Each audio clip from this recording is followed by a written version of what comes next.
Hello everyone. Today I just wanted to talk a little bit about EQ. I often get asked how I EQ my tracks or specific instruments, and I would really love to spit out that ultimate formula, but it's not gonna happen. I mean, not because I'm mean or want to hold back a secret or something, but basically there's no ultimate formula, to make something sound good. And yeah, the first, which would bring me to the first point. It's to really forget about presets in EQ plugins. I mean, don't get me wrong. There are a lot of brilliant presets out there, but the top number one golden record preset doesn't make your track. Yeah, it doesn't make your track exactly this. This preset sounds different even on different styles of music, So you can't use this preset on rock or maybe on a dance track or on a classical or orchestra track, So it sounds different all the time. And you should at least see these presets just as orientation points, to just go from there, load this plugin and just this preset and go from there, to test, does it make my instrument better or worse? If it makes it better, okay, just use the preset, but go from there and really make it individual or try to improve. So yeah, the same goes for the preset rock snare. I mean, you can take whatever snare and record it with whatever microphone and whatever preamp, and it sounds totally different if you change, replace everything, the snare, the microphone, the preamp,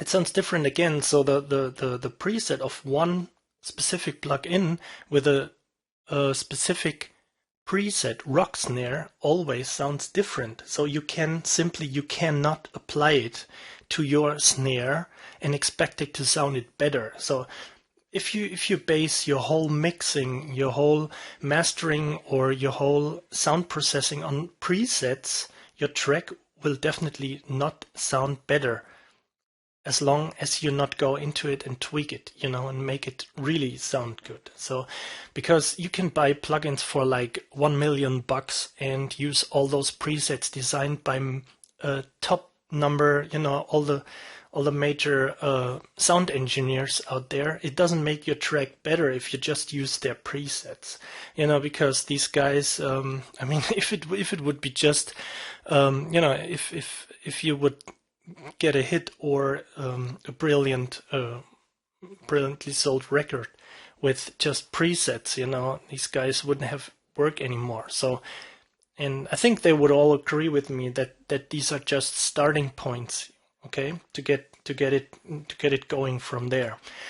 And so how can we achieve to learn EQing better? I mean, this is just, you can of course always write some comments in the section, but this is just one approach, and I think it works really well to know actually what is an EQ, so we all know it raises or it lowers frequencies, but let's just go into it. I just used the internal Cubase equalizer, and I'm going to let the track play and just do something and just listen what happens.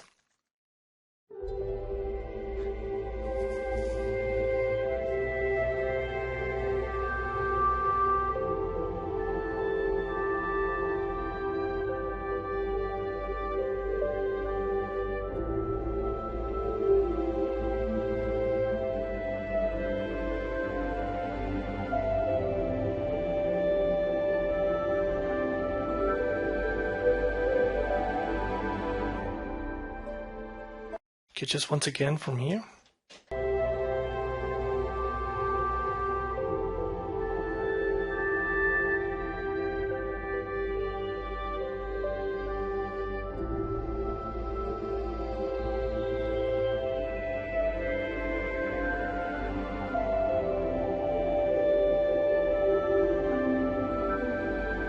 Okay, so I think you get the idea. I mean, the track is very mellow and calm.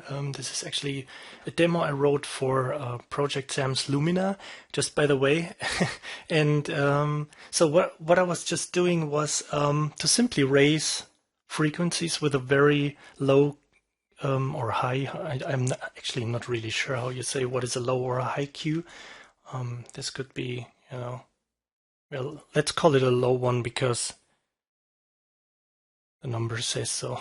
But actually, it's a very sharp one or a very broad one. So a very narrow one I used, and I was just switching the bands, between 100 hertz, 200 hertz, 500 hertz, 1 kilohertz, 2 and 5. So, and what I'm trying to say with this, just listen what happens, so you really, I mean, just do it on a daily or weekly basis. Just sit down in the evening and just get a well recorded track, load in a very very well recorded track from whatever your favorite artist or whatever, and just load it into your sequencer and just EQ the shit out of it, just to know what's going on. And you will realize that always, no matter on what style, these frequencies, these extreme raised frequencies, always sound kind of the same,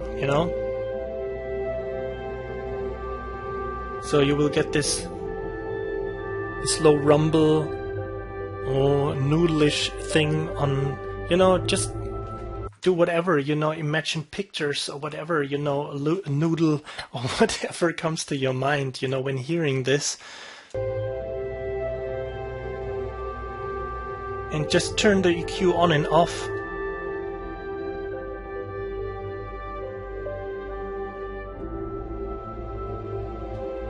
Okay, so go on to the next one.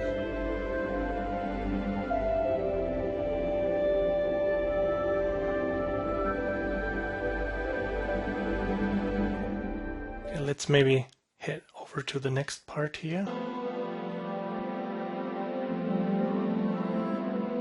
It's something like something. I'm sorry for the sounds I'm doing here, but that's basically the best to remember it, to recognize it. Just for a vowel pattern, something like this. Maybe you can recreate it with your mouth and exactly on this. Something. Okay, just take it out, add it again, or lower it. See what happens if you totally take it out.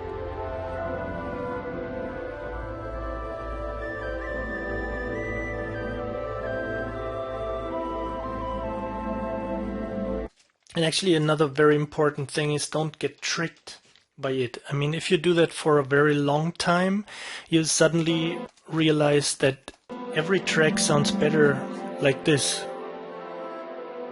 I mean, after a while, if you listen to this like 5 minutes and take this one back, everything sounds something, okay? So this can be really tricky because your ear gets used very, very fast to specific frequencies. So if you would listen to a really bad mixed track for like a week or something and listen to a very, very well mixed track, it may sound horrible to you because your ears got totally used to this, I mean, why this happens, you can read in physics book or whatever. I'm not going into this right now, but so just let's hop on and move to the next band. It's like 500.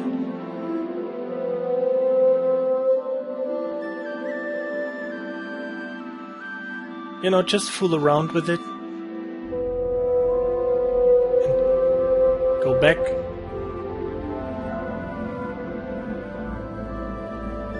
Now move 1 to 1K.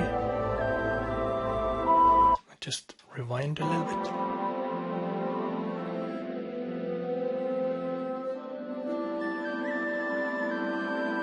Do all these kinds of exercises and listen to a well recorded and well EQ'd mixed track in between. this is very important, I think, because you get used. I mean, it's like learning a language. You learn how something sounds maybe wrong, or that there's something missing. So it's always, yeah, it should be yeah, like a language. So you just remember how do you say, I forgot the word actually. I'm sorry. Yeah, you remember just you remember words, from the foreign language, and vocabulary. So yeah, that's it. And the same is with frequencies, because I mean you just need to use frequencies when you just don't know what you're doing. But as soon as you know how how one or several frequencies sound, you know exactly what you have to do. So let's fool around a little bit more.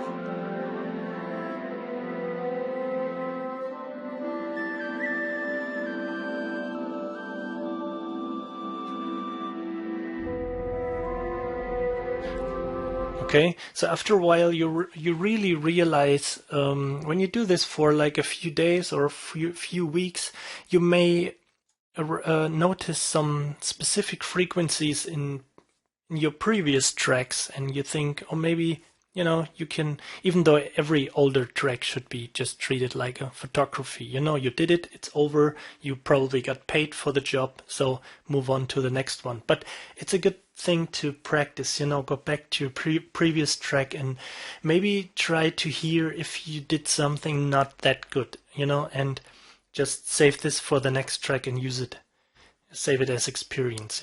So so this would be a very good thing. So also maybe try to broaden the cue here, so you get a much more extreme picture of what's going on.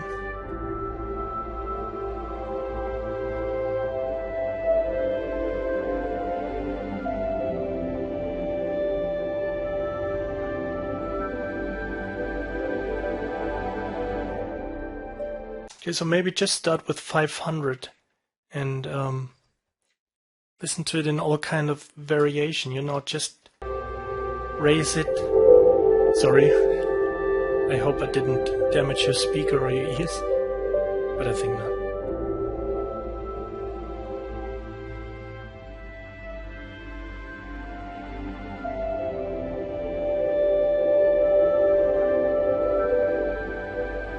Okay, so after a while, you really, you would probably think, oh, I don't understand what's going on. What is this guy doing? But after, I really promise, I mean, after like a few weeks of doing this, you will recognize, suddenly you will recognize, at least if you're just doing it with like 500 hertz, you will recognize instruments or a track which has too much or too less, of this specific band, and then just go from there. Learn it with 200, with 100, 1K. If you got it all down, just go to 350 or 750 and split it up as far as you can go, and always have well mixed tracks as a reference. It's very important to cure your ear again from all the bad mixed tracks or all these experiments. I'm not saying that your tracks are bad mixed in a way, but I mean, just from all the experiences and experiments, just go back to a well EQ track and to cure your ear, to basically reconfigure it to zero. You know what I mean? Okay. So the next point would be, always, before you add frequencies, always try to remove them. Okay, so I mean, I did it for a long time. You think something doesn't sound good, you automatically go like this, so you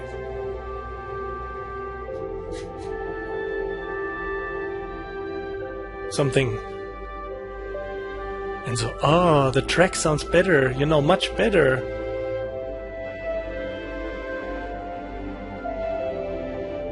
But that's maybe not the good way. So maybe try to get rid of bass. Something in the here in this area where it kind of gets muddy. or grumbly. I don't know how to describe, but I think you probably know what I'm trying to say. You know, the mid and the lower mid frequencies are very, very important. I know this whole thing is very frustrating actually, because I mean, I had the same experience. You're sitting on a track and you try to EQ, and you listen to it to the next time. It sounds completely crappy, and then you do it again and again and again and blah blah blah. And this process probably repeats on every track, you know. So it's just a matter of getting used to the frequency. So the first would be, as I mentioned in the beginning, forget the presets. Just learn the frequencies, do your own thing, you know. Sooner or later you get it, you know.